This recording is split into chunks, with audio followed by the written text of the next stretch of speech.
அத்தியாயம் 93. மாய சிங்கத்தின் ஆபத்தான தாக்குதலை எதிர்கொண்ட அந்த பெண்ணால் அதற்கு மேல் ஒன்றும் செய்ய முடியவில்லை. மேலும் அந்த தொடர் தாக்குதலினால் அவள் மிகவும் சோர்ந்து போனாள்.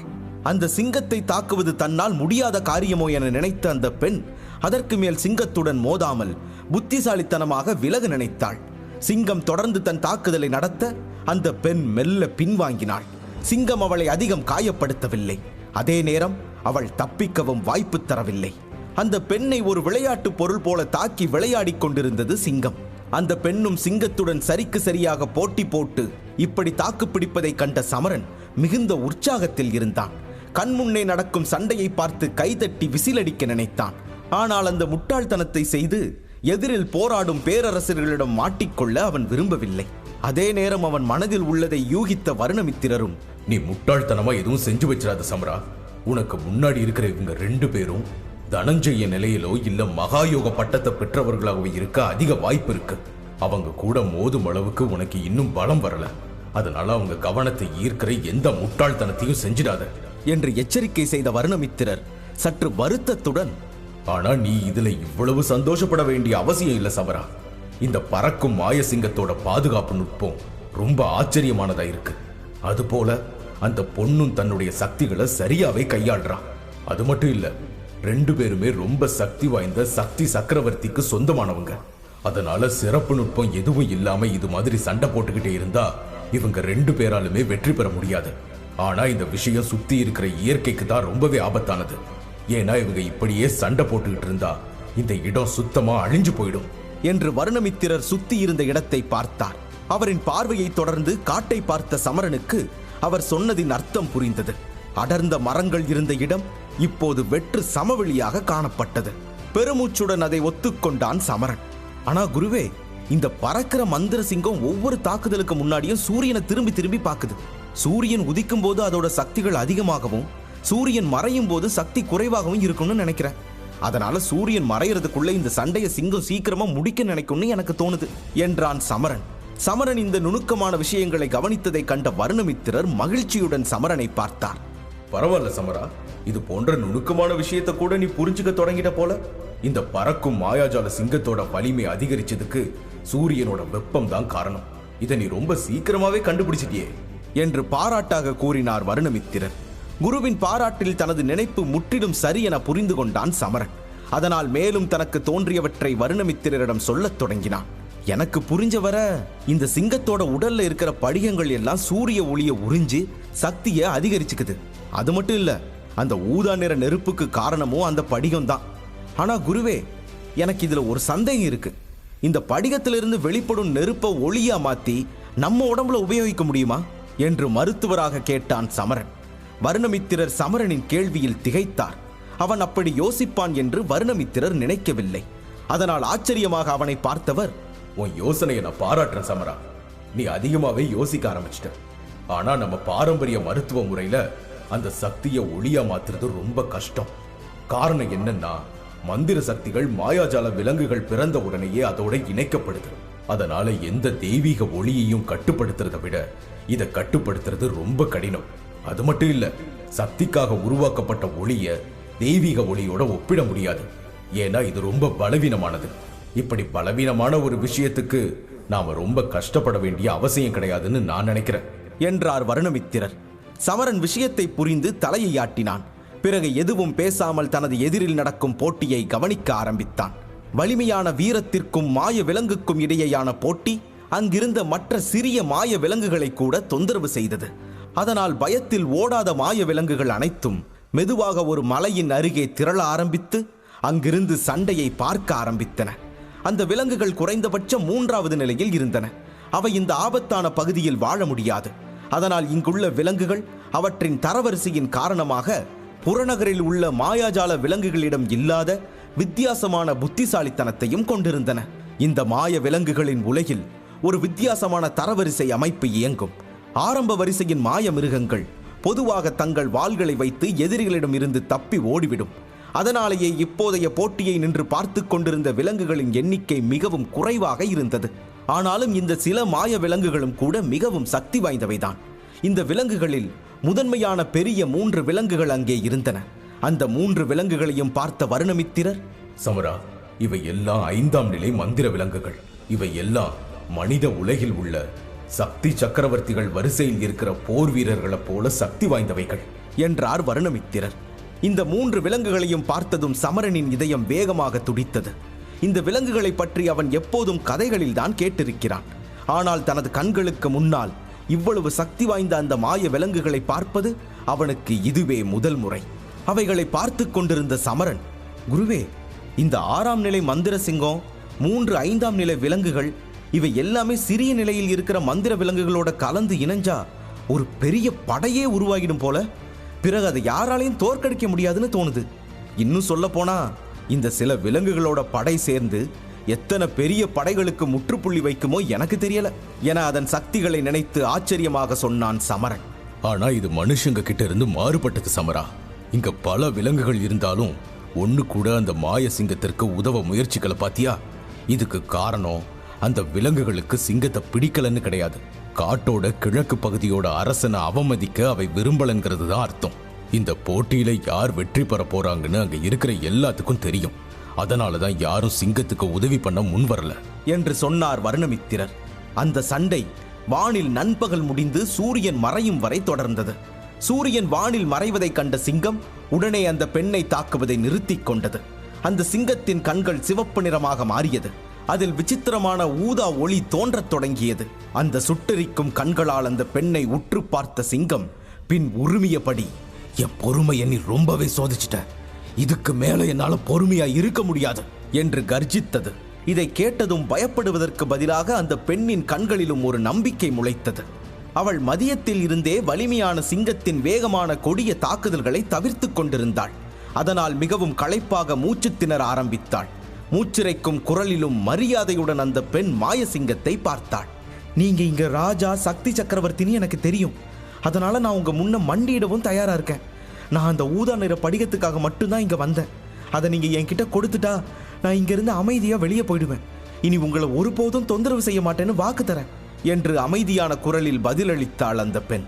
அவள் பேச்சை கேட்ட சமரன் அவளை சுற்றியுள்ள சக்திகள் அவளது சோர்வினால் மங்குவதைக் கண்டான். ஆனால் அந்த பெண் இன்னும் தனது தைரியத்தை இழக்கவில்லை. அதனால் தனக்கு வேண்டியதை தாழ்மையான குரலில் சிங்கத்தின் முன் வைத்தாள். ஆனால் அந்த பெண்ணின் வார்த்தைகளை கேட்டு சிங்கம் சற்றும் மகிழ்ச்சி அடையவில்லை. மாறாக அது மேலும் மேலும் கோபப்படத் தொடங்கியது. திடீரென்று அதன் உடல் வேகமாக ஒளிரத் தொடங்கியது. பின்னர் படிப்படியாக அதன் உடலில் இருந்த படிகங்கள் பிரகாசிக்கத் தொடங்கின. மறையும் சூரியனுக்கு முன்னால் மற்றொரு சூரியனைப் போல கம்பீரமாக நின்றது அந்த மந்திர சிங்கம். குருவே, இந்த சிங்கம் தன்னோட உண்மையான சக்தியை காட்டப் போகுது என்று பயத்துடன் வருணமித்திரரிடம் சொன்னான் சமரன். அந்த காட்சியை பார்த்து சமரன் மட்டும் பயப்படவில்லை. அந்த காட்டில் இருந்த மற்ற விலங்குகளும் சிங்கத்தின் ஊதா நிற ஒளியைக் கண்டு திகைத்து நின்றன. அந்த பகுதியின் அரசன் தன் உண்மை வடிவத்தை காட்டப் போகிறான் என்பது அங்கிருந்த அனைவருக்குமே புரிந்தது. அதனால் அந்த விலங்குகள் பயத்துடனே சில அடிகள் பின்வாங்கின. இந்த நிலை அங்கிருந்த சிறிய விலங்குகளுக்கு மட்டுமல்ல, அந்த 3 5ஆம் நிலை விலங்குகளுக்கும் தான். அந்த மர்ம பெண்ணும் சிங்கத்தின் இந்த விசித்திரமான தந்திரத்தால் குழப்பத்தில் நின்றாள். அவளது நெற்றியிலும் சுருக்கங்கள் தோன்றி பயத்துடன் பின்வாங்கினாள். மேலும் அவள் இதுவரை உணர்ந்திடாத ஒரு விசித்திரமான பேய் சக்தியை உணரத் தொடங்கினாள். அப்போது திடீரென பலத்த காற்று வீசத் தொடங்கியது. அந்த புயலால் அந்த இடம் முழுவதும் ஊதா நிற வெளிச்சத்தில் மின்ன ஆரம்பித்தது. கண்ணிமைக்கும் நேரத்தில் அந்த பளபளப்பான ஊதா வெளிச்சம் சுருங்கி அரையடி தூணாக மாறியது. பின்னர் அந்த வெளிச்சத்தூண் நேராக சென்று வானத்துடன் இணைந்தது. இந்த தூண் ஒரு முத்திரை சமரா என்று ஆச்சரியத்துடன் வானத்தை பார்த்து கூறினார் வருணமித்திரர்.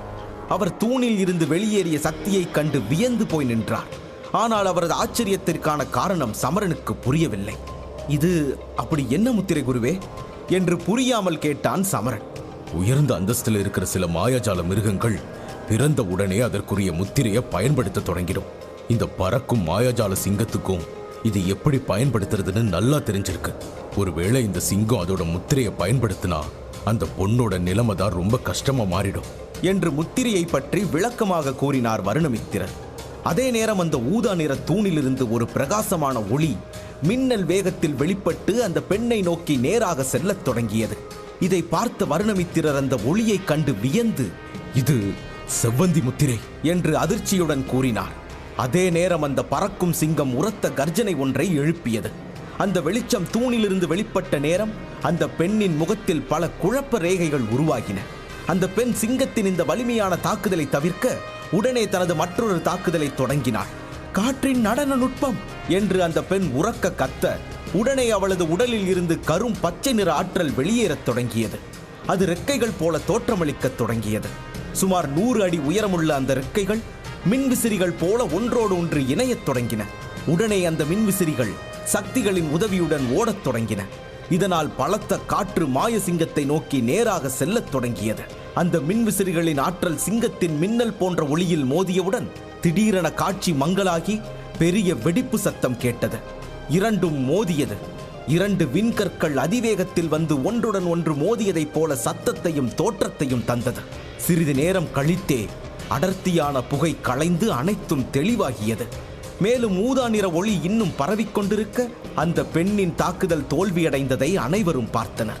அந்த மின்னல் வெளிச்சம் காற்றின் பல ரெக்கைகளை அழித்திருந்தது. அது அந்த பெண்ணின் சக்தியினால் உருவானது. அதனால் அவள் சற்று சோர்வாக இருந்தாள். அதே நேரம் அந்த ஊதா நிற ஒளி அந்த பெண்ணை நோக்கி நேராக செல்ல ஆரம்பித்தது. அதோடு மாய சிங்கமும் தூணை நோக்கி ஓடத் தொடங்கியது. அது தூணருகே வந்ததும் அந்த ஊதா நிற ஒளி சிங்கத்தின் பாதத்தில் கலந்தது. பின்னர் சிங்கம் அந்த பெண்ணை தாக்க தனது பாதத்தை உயர்த்த அதன் நகங்களின் 5 முனைகளும் பெரிய நகங்களும் சக்தியுடன் சேர்ந்து அந்த பெண்ணை நேரடியாக தாக்க தயாராகின. தன் தலைக்கு மேல் வரும் ஆபத்தை கண்ட அந்த பெண் பயத்துடன் தன் நீண்ட வாளை வேகமாக உருவினாள்.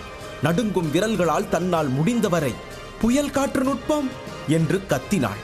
உடனே அந்த பெண்ணின் வாளிலிருந்து ஒரு பிரகாசமான ஒளி வெளியேறியது. அதன் காரணமாக சுற்றியுள்ள காற்று மிகவும் விசித்திரமாக மாறியது. மேலும் அந்த ஒளி மின்னல் வேகத்தில் சிங்கத்தின் தலையை நோக்கி சென்றது. ஆனால் மந்திர சிங்கம் அந்த ஒளியை தவிர்க்க உடனடியாக தலையை தாழ்த்தியது. அதன் காரணமாக அந்த ஆபத்தான ஒளி சிங்கத்தின் தலையின் உச்சியில் இருந்த கொம்பை தாக்கியது. சிங்கத்தின் உடலில் மிகவும் கடினமான பகுதியாக இருந்த அந்த சிவப்பு கொம்பு வெளிச்சம் பட்டவுடன் 2ஆக உடைந்தது. கொம்பு உடைந்தவுடன் சிங்கம் மிகுந்த வலியை உணர்ந்தது.